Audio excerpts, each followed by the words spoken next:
Hey YouTube, today I want to do a video about why we're in the end times that have been prophesied in the book of Revelations in the Bible. You know why I think we are? What got me thinking about it was just a couple days ago how they had that the Ring of Fire eclipse, which unfortunately I couldn't see here in Mexico, but started me thinking about the Bible passages where it talks about signs in the sky. You know, the Bible, if you look at it, and I started thinking about it, it's filled with astronomy. You know, the first thing that God did, it talks about how He created the earth and the heavens and the stars. You know, that Jesus, the three wise men, seemed as though they had a great knowledge of astronomy, and they were able to locate the time and place of Jesus' birth through the movement of the stars. Also, the Bible refers to angels and demons as morning stars.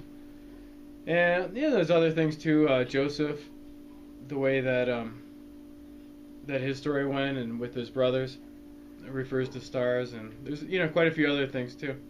Anyways, there's a lot of references that during the end times there will be many signs in the heavens, in the sun and the moon and the stars.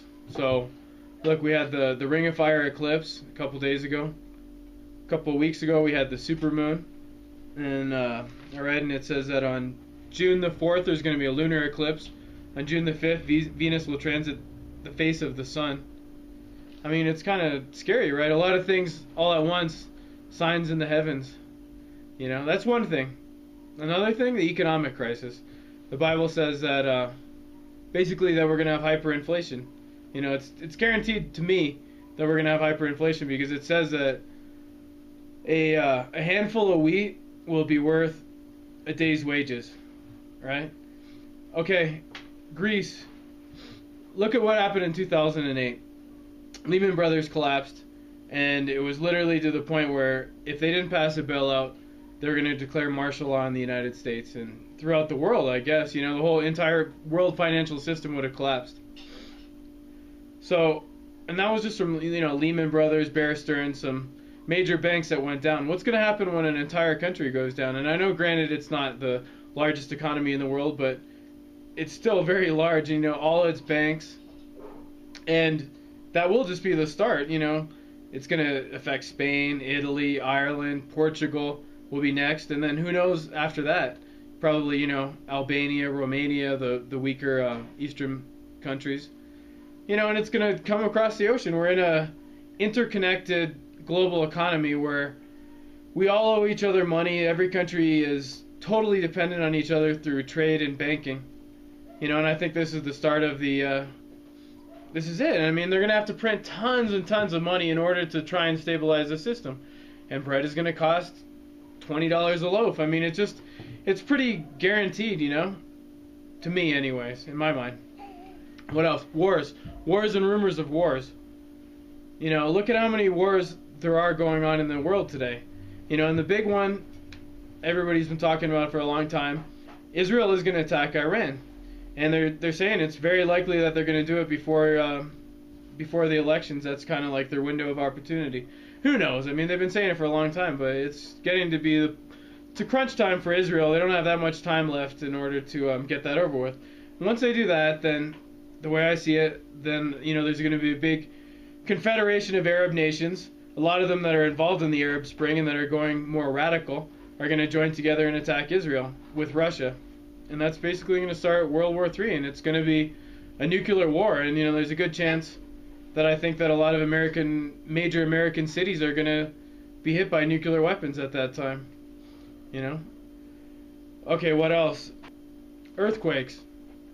There's been so many large earthquakes. Just a couple days ago there was one in Italy. There's been 4 here in Mexico City within the past few months.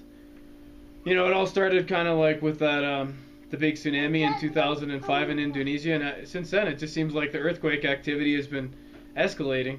And it says that it will be like birth pains, like tremors, like contractions of a woman, and it's getting more and more intense. You can see it. It's obvious. And there were also 4 large earthquakes in Japan just recently, and they're having a lot, obviously having a lot of problems. Their economy has been in stagnation for around 10 years, and it just seems like now maybe Japan might be one of the first first world countries to descend back into second or third world status. I'm not saying it's going to happen immediately, but they're definitely on the way, and we're definitely following suit. Anyways, that's just what I think. That's what I think a lot of people think it's an economic problem or a societal problem, but really, in my mind, we're in the end times, and the scary thing is that there's no rapture. I know a lot of the prosperity preachers and the fake churches, they talk so much about the rapture, but from what I read in the Bible, there is none. I mean, there's going to be persecution, there's going to be death, there's going to be executions, it's going to be decision times, and you're going to be, have to be ready to flee, flee to the hillsides, to the forest. I mean, it's not all about what you have, you're going to need to be mobile, and who knows what's going to happen. There's going to be tremendous earthquakes, there's going to be disasters, there's going to be famine, war, disease. There's we're seeing a lot of drug-resistant diseases, things that we thought that we had eradicated, and it's all on the way back. And obviously diseases follow war and famine, and it's all coming, and it's not going to be long now. I think this next year that's coming up is going to be a very, very traumatic year, if it's not this year. But pretty much we're just in the calm before the storm.